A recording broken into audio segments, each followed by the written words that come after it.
Hey guys, welcome back. So today, a package showed up in the mail. And no, it is not an in-wall speaker. Rather, it is a tiny little generator made in 1970. So let's get it out of the box and see what we got.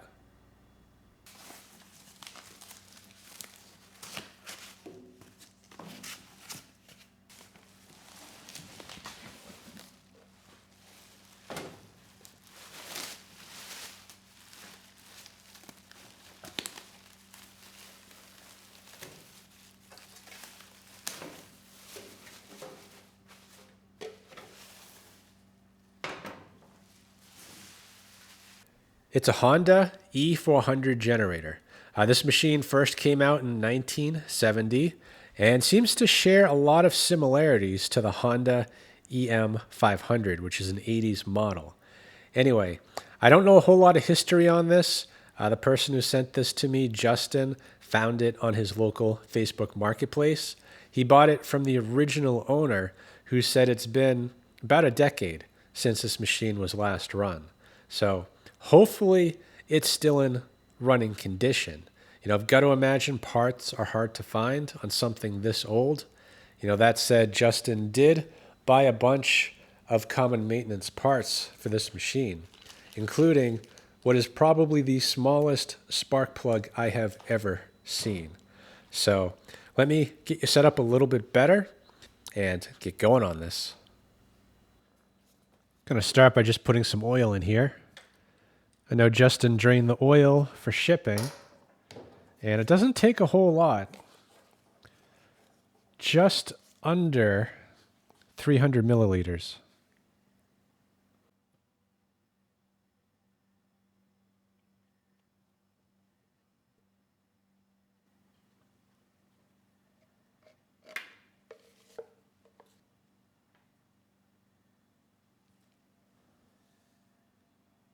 Perfect.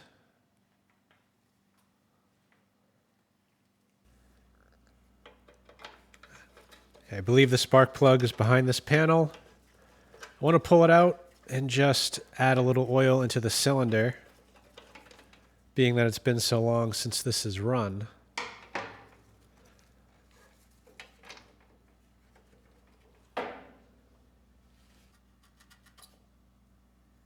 Man, that plug is tiny. I was going to say, let's do a compression test, but I'm not even sure my tester would have anything that would fit that.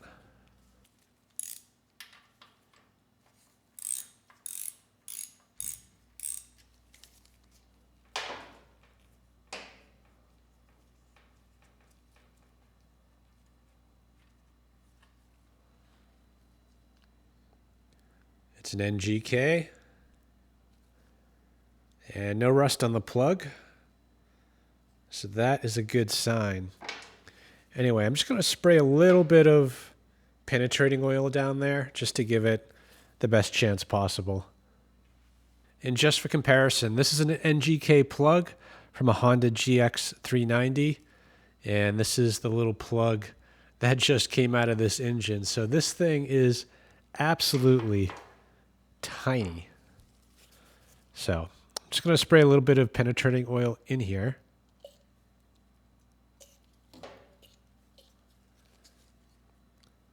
And I'm going to slowly pull the engine over.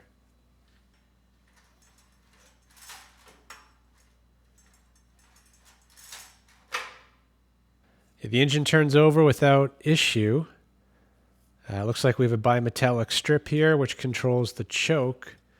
And this is probably the throttle.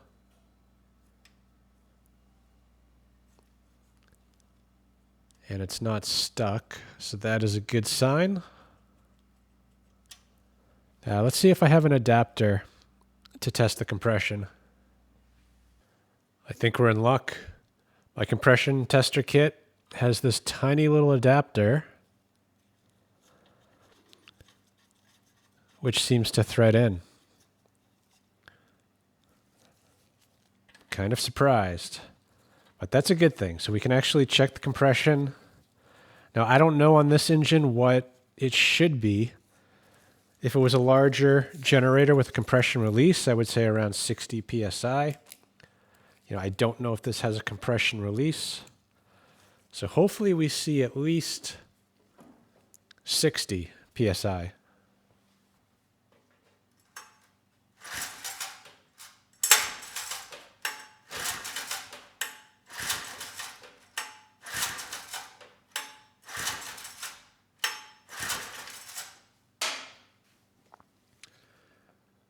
And we are at 85.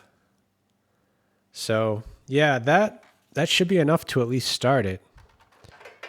Whether it's going to run well, I don't know. But it should start. So let's check for spark next.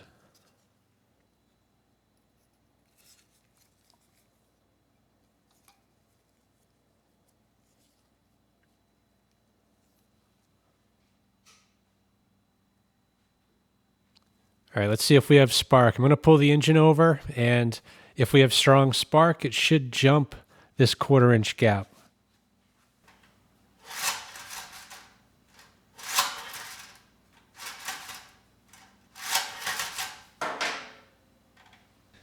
I'm not sure what happened, but when I went to pull it over to test for spark, the starter recoil stopped engaging, and I'm not able to turn the engine over. So I think we need to peel a couple layers off and get access to that starter and see if we can't figure out what happened.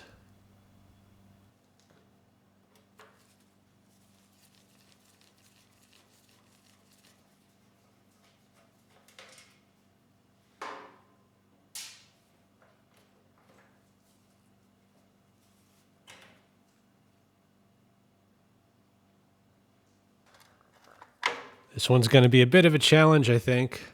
The starter recoil assembly looks like it's behind the cooling fan. So I'm actually going to rotate the engine a little bit in hopes that it's just in a bad spot. Ah, look at that. Yeah, that's all it was. So it's now engaging. Let's test for spark again.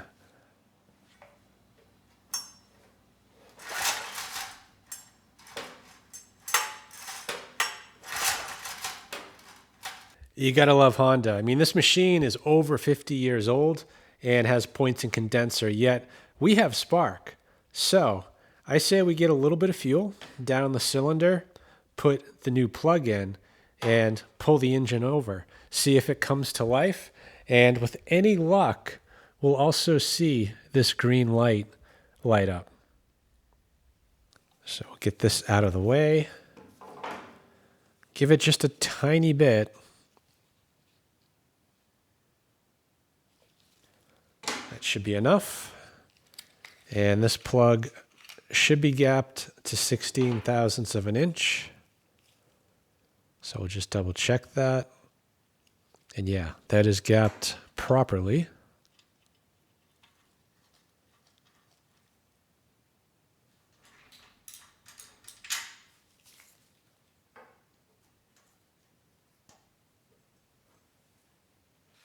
Actually, before starting it, let's just check the air filter.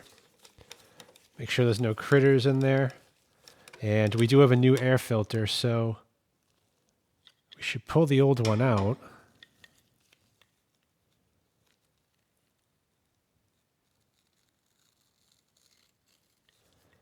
And it actually looks different than the filter I got. So let me just double check what I have versus what's in here. So that's the filter I got. It actually looks to be the right size. So maybe this is the wrong one.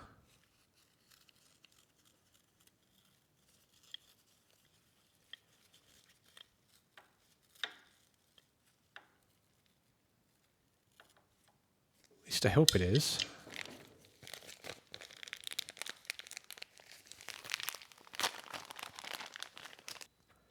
So that's the filter that came out of there. And I would say it's the wrong part. I think this is the fresh air intake, and then this right here feeds into the carburetor. So actually this little bit right there was really doing all the filtering with this oversized filter. This one I would say is a better fit. And most likely it just gets tucked in like that to make a good seal. So I'm going to add a bit of oil to this foam filter, and we should be able to close it right back up. Interestingly enough, the manual for this generator says to mix 10 parts gasoline to 1 part oil to oil the filter with. And yeah, I'm not completely sure the purpose of the gasoline. That's just going to evaporate pretty much instantaneously. You know, most manuals say just to oil the filter, squeeze out the excess, and that should do it. And I've got to say, this is one of the smallest filters I have ever installed.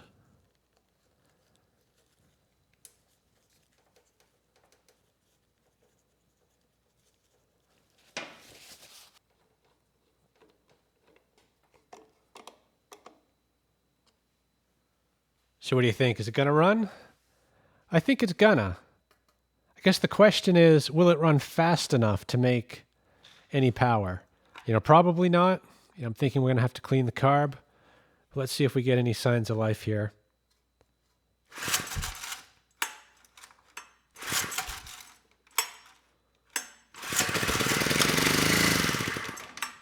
Nice. Very nice. We've got a runner.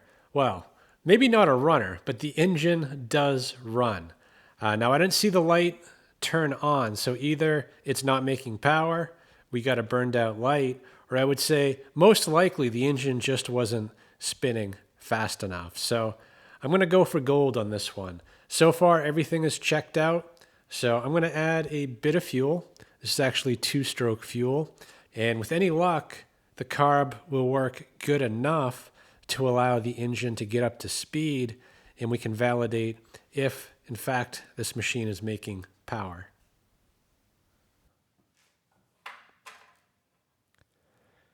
And actually, I didn't show you the inside of the tank.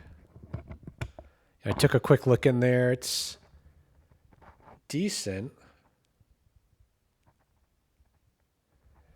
No rust, although I do smell maybe some old fuel, so there might have been bad fuel in there at one point, which doesn't surprise me. 50 years is a long time.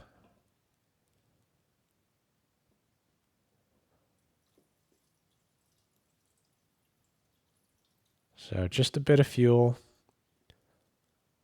not too much.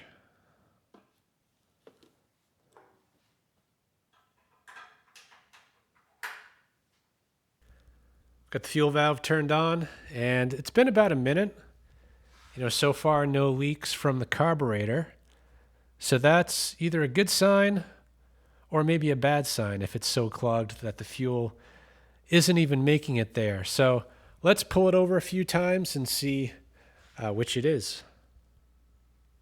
I've also added the multimeter, so if by chance it does start, we can get a better look at what the voltage is doing.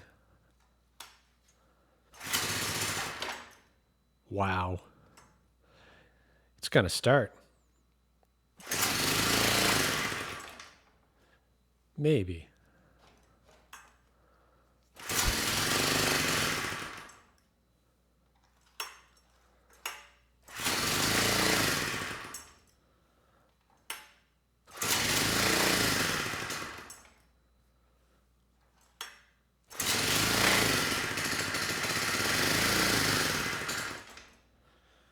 It wants to.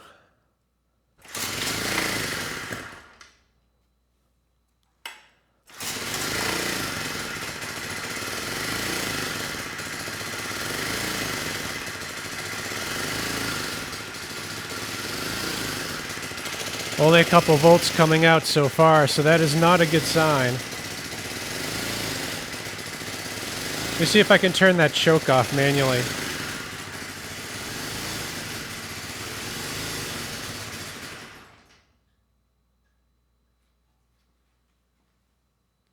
And now it just stalled, so I'm going to try to let it run a little bit longer, see if that choke will come off and if it can get up to speed.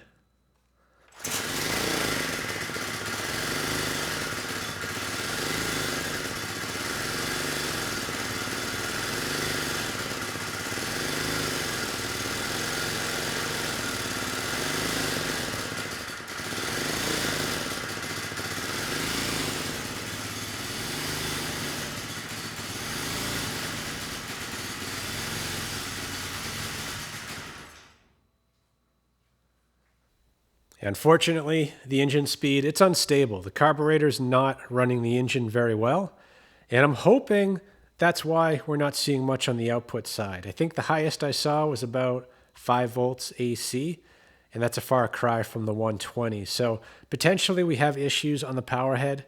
We're really not going to know though until we get the engine speed stabilized.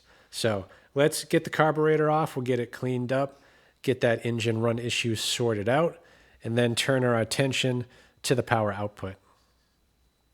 Actually, I'm going to do things a little bit out of order here.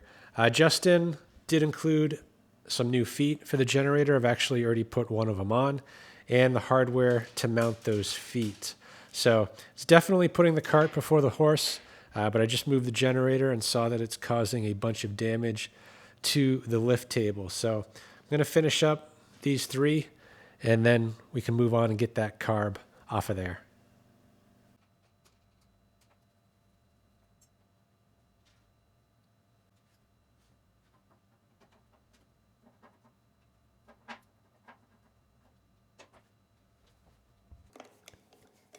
I'm just going to get this side panel off. And there's supposed to be 2 screws on the top, 2 on the bottom. And it looks like we're missing the ones here on the right. So there's only the 2 on the left holding this panel in place.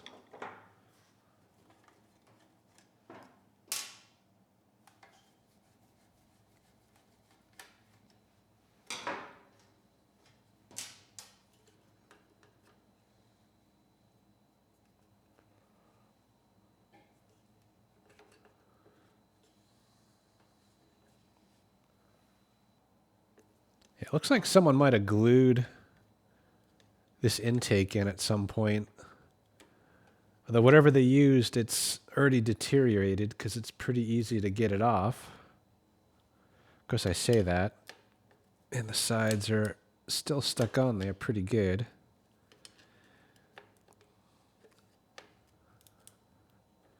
And I'm not too worried about this piece because that was also included in the parts box. So we're going to replace it when it goes back together.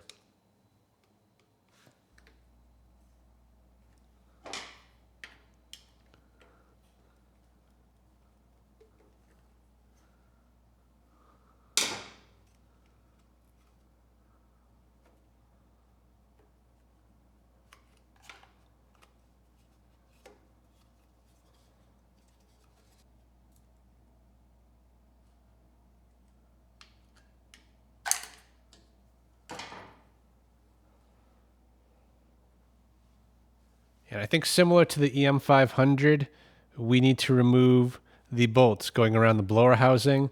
And probably these 2 bolts right here that hold the carburetor on. Then the blower housing and the air intake should lift right off. And that should, with any luck, free up that carburetor.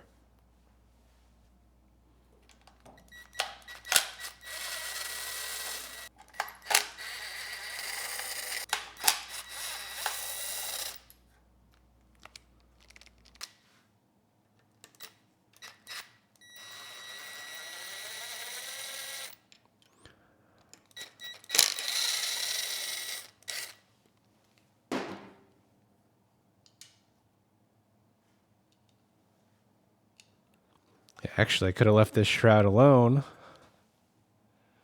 Looks like there might be one more bolt holding it on. I might remove it anyway because the starter has issues and that's under the flywheel. So yeah, let's just finish the job. I might have to remove that bolt, loosen the tank a bit, get the shroud out of the way, and that'll let me get the flywheel off.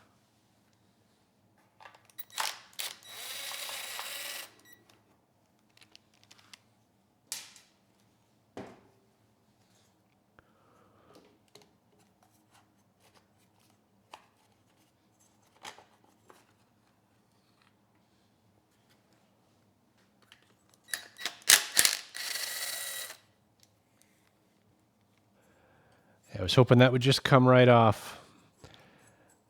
Wishful thinking. And there's no bolt holes here to use a puller. And there's really no way to get a pry bar behind there.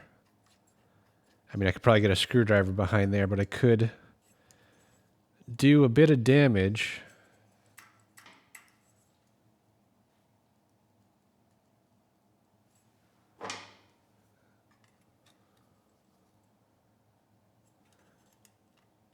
Oh, it is wiggling.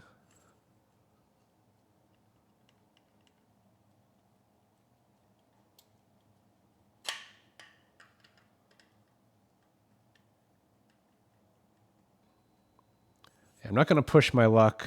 It looks like there's an outer thread and an inner thread. So I'm guessing there's a specialized puller to get this off. You know, I don't want to push my luck. I don't even know if it makes power yet. So let's just continue on with the carb, and we can circle back on this later.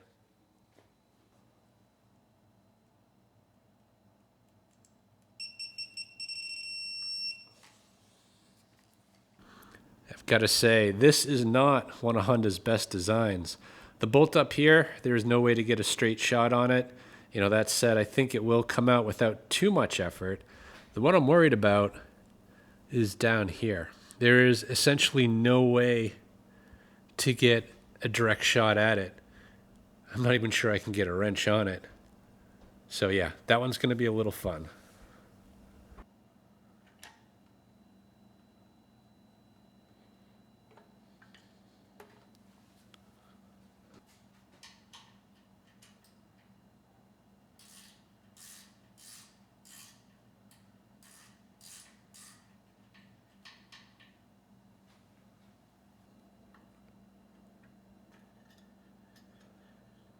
I think that's just an overflow tube. Be nice if I could get this lever out of the way. Potentially it'll come off without removing the carb, which would be nice because that'll give better access to that bolt. But yeah, I don't think that's actually going to come out of there. Let's get the spark plug wire out of the way.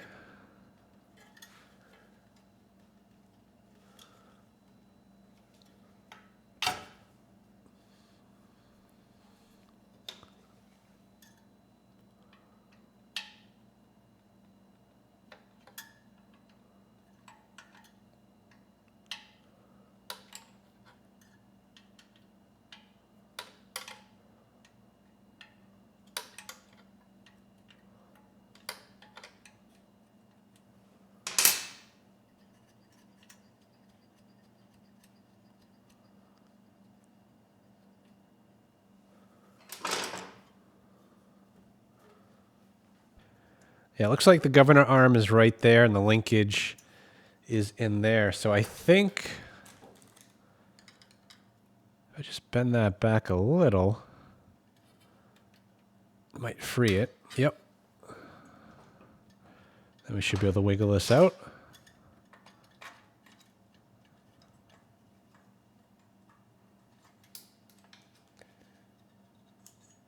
And release it from the choke.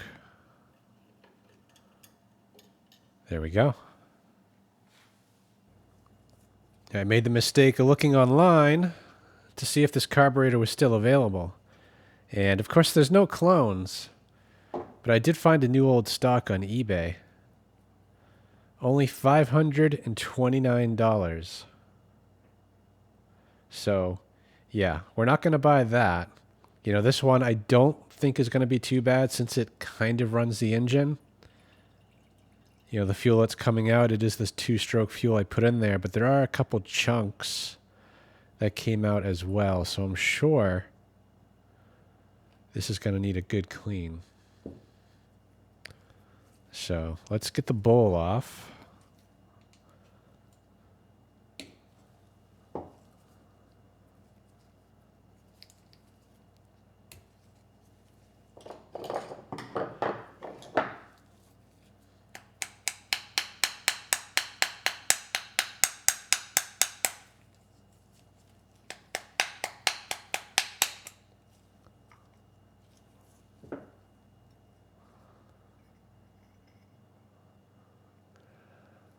Wow.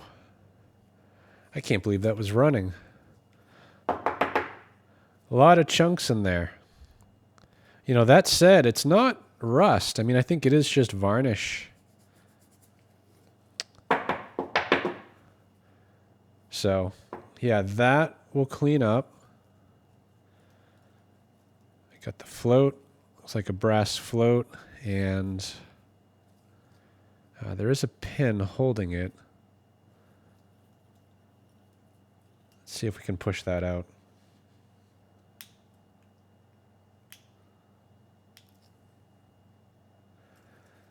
Yeah, pin's stuck in there pretty good. I'll give it a few taps. You know, I want to be careful not to break these ears.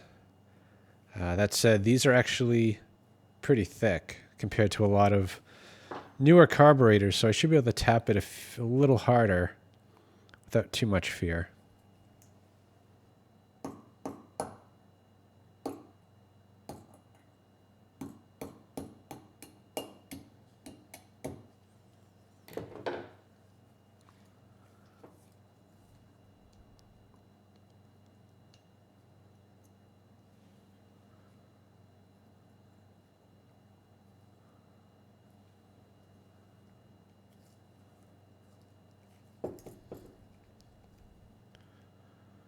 Tiny little needle with a metal tip, which means there might be a rubber seat in there, although I'm not seeing it. So that actually is a good thing, because the cleaner I use tends to shrink rubber. Anyway, let's see if the main jet will come out of here.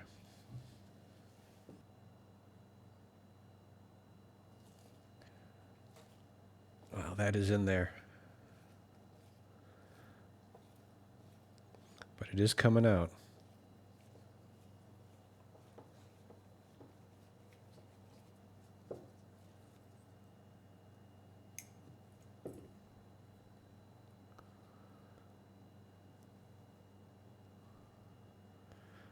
Yeah, not too bad. Might be a little bit clogged up. And that's pretty much it for inside the carb. Looks like there might be a jet here and here. See if those come out.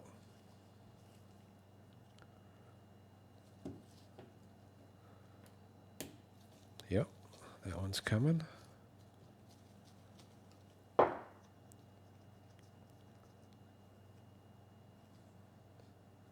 And that was actually just a cap. The jet's further down, so we'll try to get that out in a minute.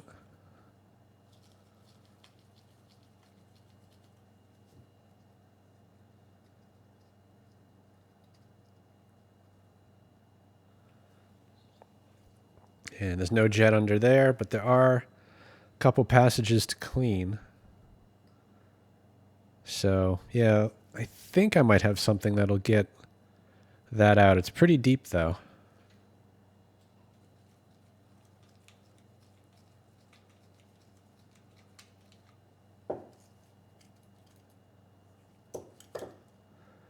There's a tiny little pilot jet. And lastly, we have the needle on the side. I'm going to turn it in first, see where it's set at now. That's one turn. About 1 1/8.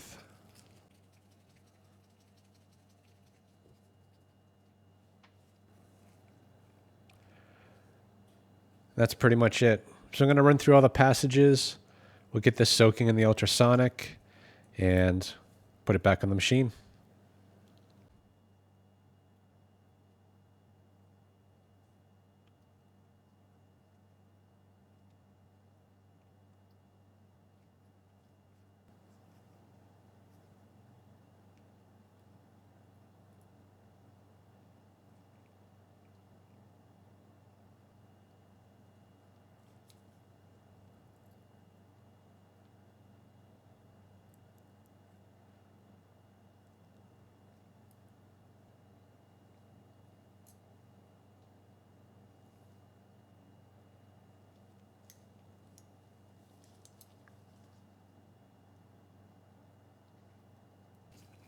just going to get off all the rubber pieces that I can. You know, the ultrasonic, the chemical I use doesn't completely agree with this stuff. It shrinks it a little bit. Doesn't always cause a problem. But for parts like this, they are most likely hard, if not impossible to get. So if I can get it out without causing damage, then I will. And in this case, I am definitely going to cause damage to this seal. You know, and the fact that it's in there so good, even if it tries to shrink a little, it's not going to have anywhere to go. So I think we'll be fine.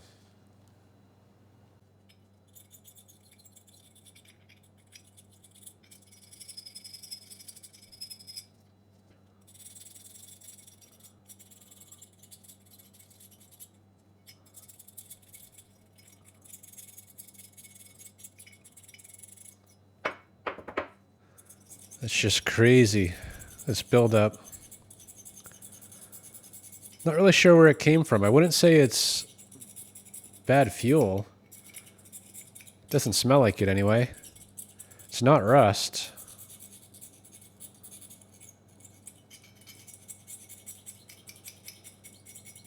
Guess it's 50 years of junk.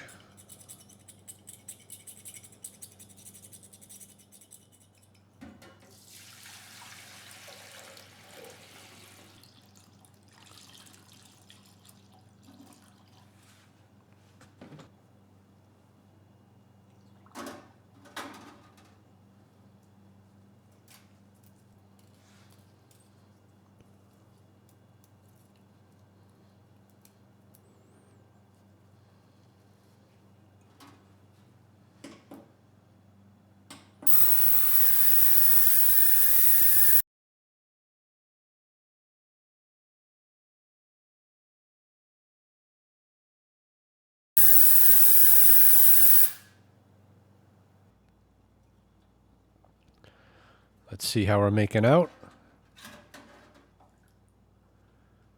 Main carb body, it's cleaning up really well. And the inside equally as well. Almost all the varnish and grime is gone from that pickup tube. Let's see what the bowl looks like.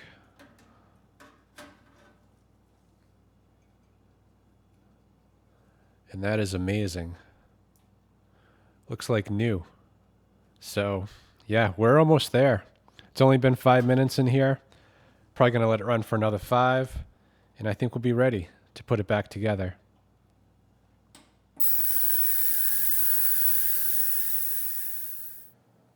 Well, I would say there is a pretty reasonable chance this is going to run well. If it runs half as good as it looks, I'd be pretty happy.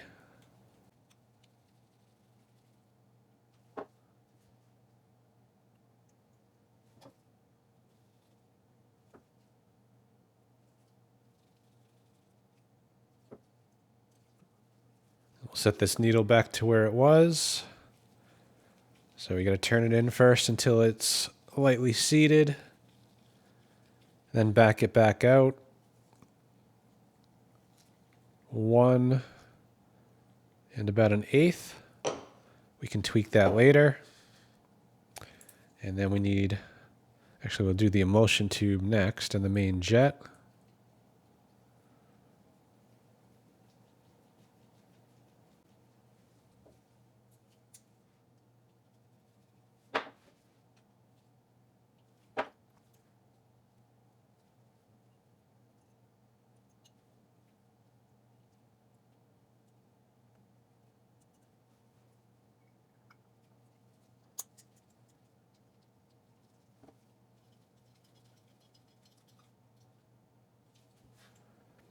All right, let's try it out.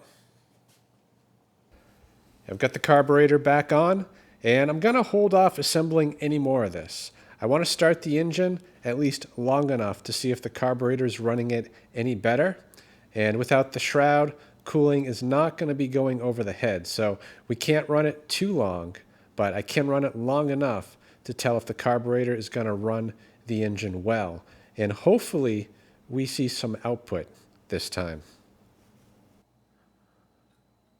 All right, let's give this a try.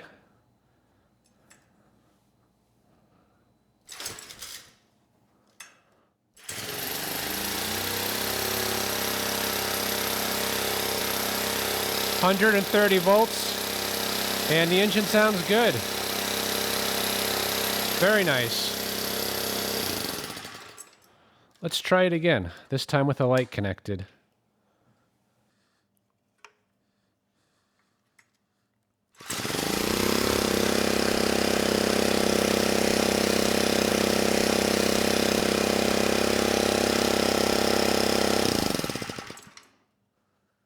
I've got to admit, I didn't think we were going to get to this point. When we had a poor running engine with no power output on a 50-plus-year-old machine, I was thinking the worst. And in this case, the carb came right back, the engine's running well, and we have output. It could support a 70-watt load without issue. So I think we're out of the woods on this one. So before putting this side back together, I think I'm going to dig in a little bit deeper. We'll get this light bulb replaced, test it real quick, and assuming that's good, we'll just put this back together, clean it up, and put her to the test. Looks like there's just a couple bolts on each side, and this panel should move out of the way, although this lever might be a bit of an issue. It's actually attached to the fuel tank. There is a set screw here on the top, so I'm hoping to be able to get that out, but it's a little bit offset. So I'm not sure I'm going to be able to get a good enough bite.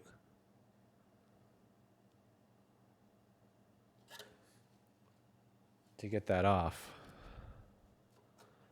So let's get these off first. That might give us just enough room to reach under there and maybe get a new light bulb in.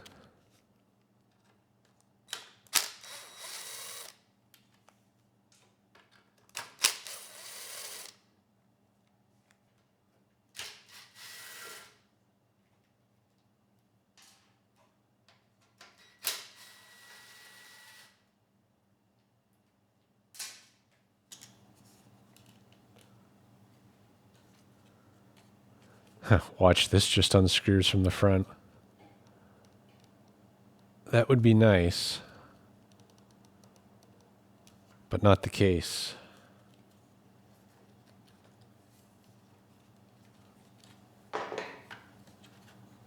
Ah.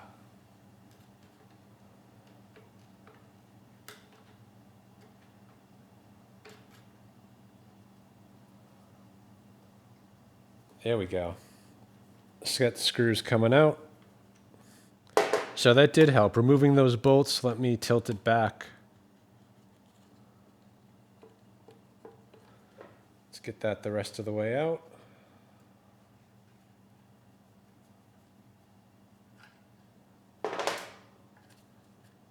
There we go.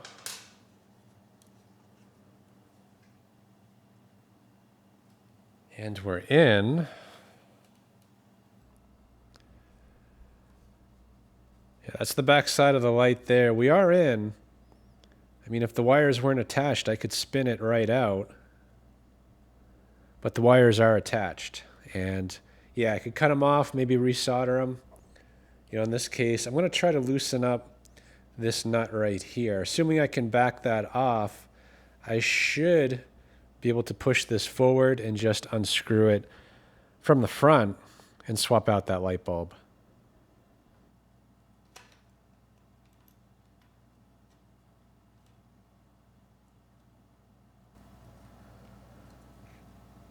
There we go. It's spinning.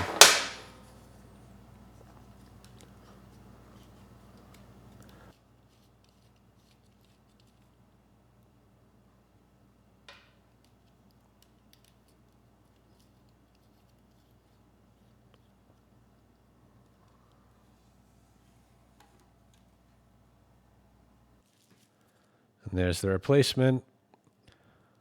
A little bit different looking. Should be a 6-volt light. Very similar to what Honda uses on some of their bikes, like the CT70. Same exact light.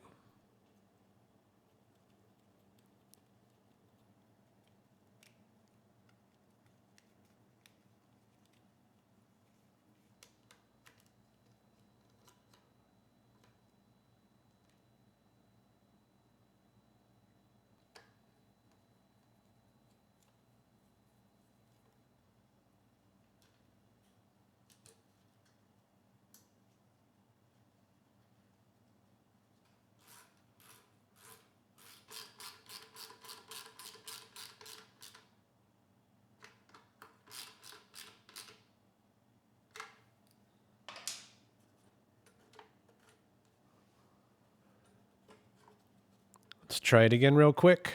Make sure we have a light.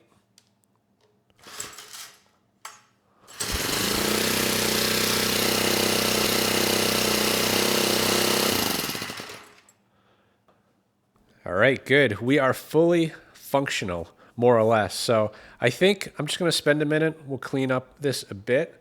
We'll get these pieces cleaned up as well. You know, the starter recoil, it is still an issue. Sometimes it doesn't grab. You know, it has been working pretty well, and it's actually a fairly easy fix if I can get the flywheel off. But yeah, I don't have the right tool, and I'm sure if I break this flywheel, it's going to be a long time before I can find a replacement. So I think I'm going to leave good enough alone.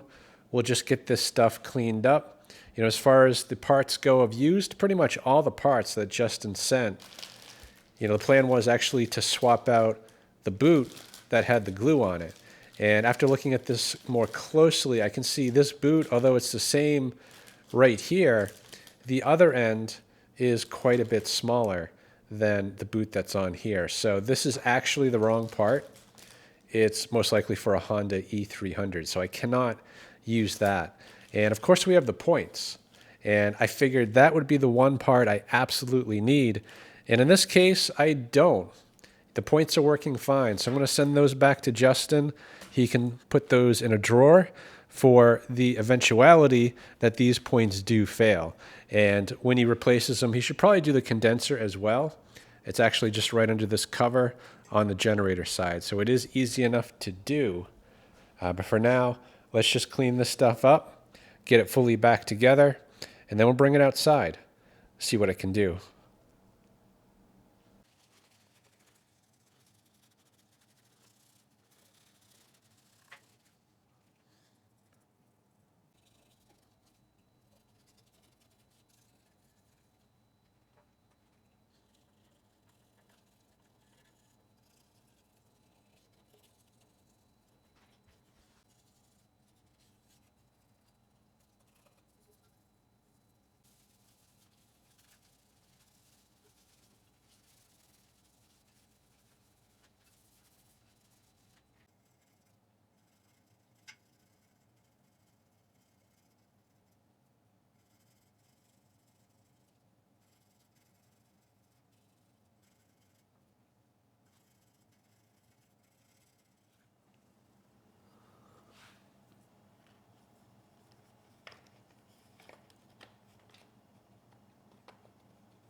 I was hoping to put this on first and then just put this together at the same time on the machine, except that screw is strategically right here. So there's really no way to do that together.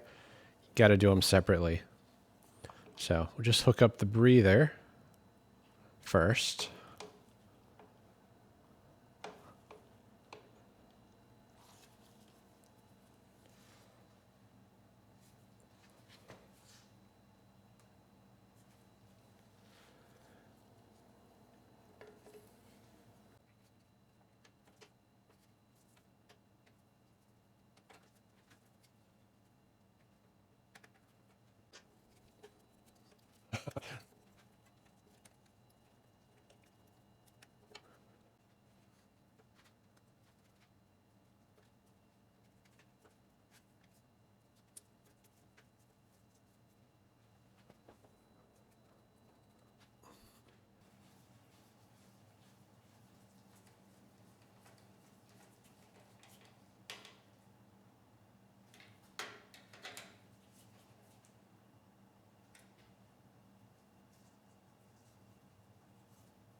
You know, I thought I was done, and after I put it all back together, I started it.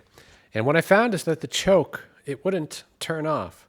So I had to pull stuff off one layer at a time until I just finally gave up and pulled most of the stuff back off. This bimetallic strip, when the engine heats up, right now it's cold, it moves to the left. And when it does that, it opens the choke. But what I saw was that it was only opening it about halfway, and it wouldn't go any further. So I started bending the linkage. I shortened the length a little bit just to get a little more throw to get that choke to open more. And what I found is that it wouldn't open more. You know, even when moving it with my thumb, it would only go about halfway, and then it would come to a hard stop. So after digging a little more, I found that this rod here was actually slid all the way up, and it was kind of locked or tangled with the mechanism up here. So I brought it down, and that helped a little bit, but it still doesn't seem right that this is so loose and can just move around. And now that it's down here, it is bumping into other things. So, you know, I took a look online at the parts diagram to try to figure out what I was missing and couldn't find any parts missing. So I spent a bunch of time trying to find a picture of this linkage and came up empty until I found a video actually published by John Daniel. I've been a subscriber of his for quite a while, and he has a lot of good videos. Specifically, the one I was interested in was the one on the e400, which is essentially the same generator as this. And from his video, I was able to see what the issue was. So I'll put a link to that video in his channel. You should definitely check that out. But from that video, what I could see is that this piece right here that this rod is attached to is actually bent down on this generator, almost straight down.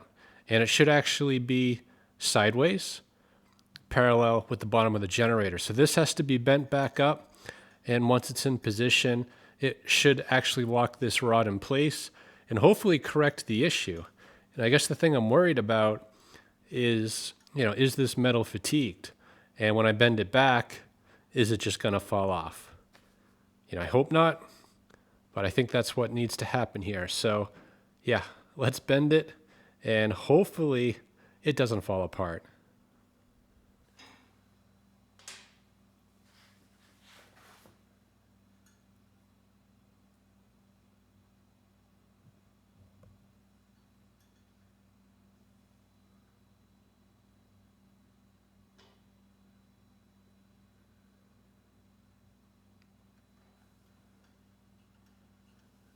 Probably bend it just a touch more. Yeah, something like that. So now the rod is locked in place, and we have full range of motion. So let me pause it. We'll get it back together, and hopefully the choke turns off. All right, let's give this a try. I'm going to leave the camera right here. We'll just focus in on the bimetallic strip as well as the choke. What I'm looking for is that this can move enough to fully open the choke, which is right there. Right now, the engine is cool. So in this position, the engine is choked, although not fully. To be choked fully, it has to be actually in this position. So I could adjust this rod just by stretching out this loop to make it a little bit wider to fully close the choke. The issue is I don't think the bimetallic strip has enough travel to do that.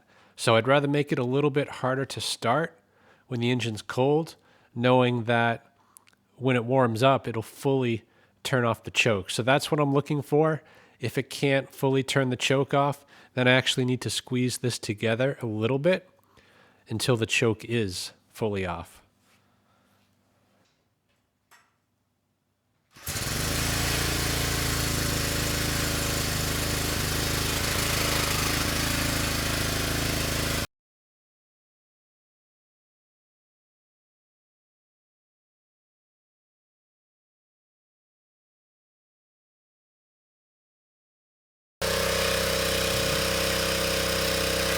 Just about there.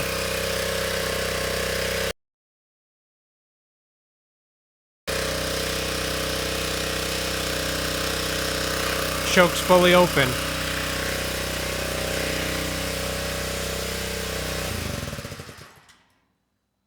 I think that did it. Despite the choke not being fully on, it started first pull, and after about 2 minutes, the bimetallic strip had moved enough to fully turn the choke off. So that is really all you can ask for. I think we're in pretty good shape. I don't think any adjustments are needed.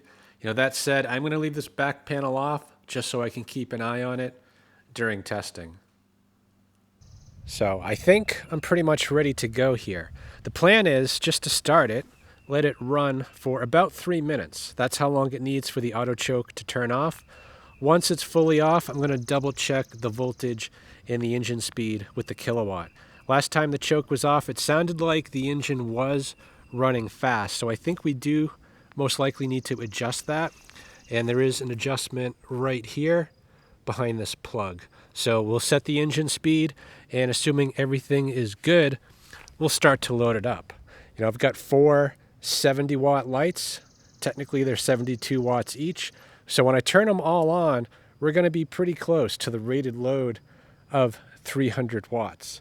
And along the way, we'll check the total harmonic distortion, which I'm expecting to be pretty high on this 1970s machine.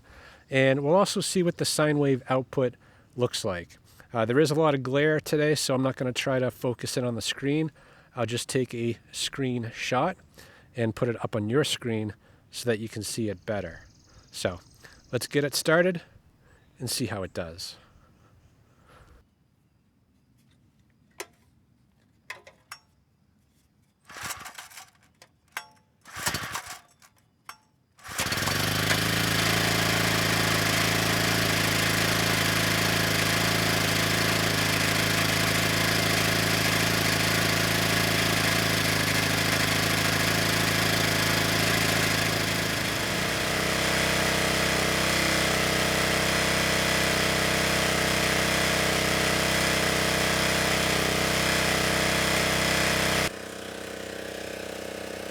We're at about 140 volts, 63.8 Hertz. So yeah, the engine speed needs to come down. That should help with the voltage as well. This doesn't have an AVR, so I think 130 is the best we can hope for once that speed is down. And I'll put the picture of the oscilloscope on the screen now. Definitely not a clean sine wave.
For a 50-plus-year-old machine, this thing's actually doing pretty well. You know, it started without much effort. After about 3 minutes, the auto choke had fully turned the choke off. You know, I double-checked the engine speed at that point, and it was fast. It was at about 63.5 Hertz, and the voltage was high as well at 140 volts. So I brought the engine speed down just below 62 Hertz. You know, the voltage, though, it was still high at 137. The sine wave didn't look great, and the total harmonic distortion was at about 27%. You know, I then loaded it to 280 watts, actually just above, and the engine sounded like it was going to stall, so I turned one of those lights off. We double-checked the output.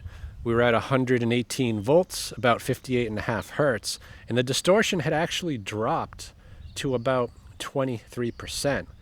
I then turned on that fourth light again, and the engine managed to stay running. You know, it wasn't happy about it. The speed dropped to 55 Hertz. The voltage was at 110, and surprisingly, the distortion dropped again as well to 22%. You know, I then held the throttle plate wide open, and it did everything it could to claw back to 60 Hertz. It was giving everything it had, and yeah, it was just out of power. So I would say this, you know, it's not a 300 watt machine, at least not anymore. I would say 200 watts would be a much safer bet. But for a 50-year-old machine, you know, you can't really expect too much more. So I hope this video helps someone. Thanks for watching.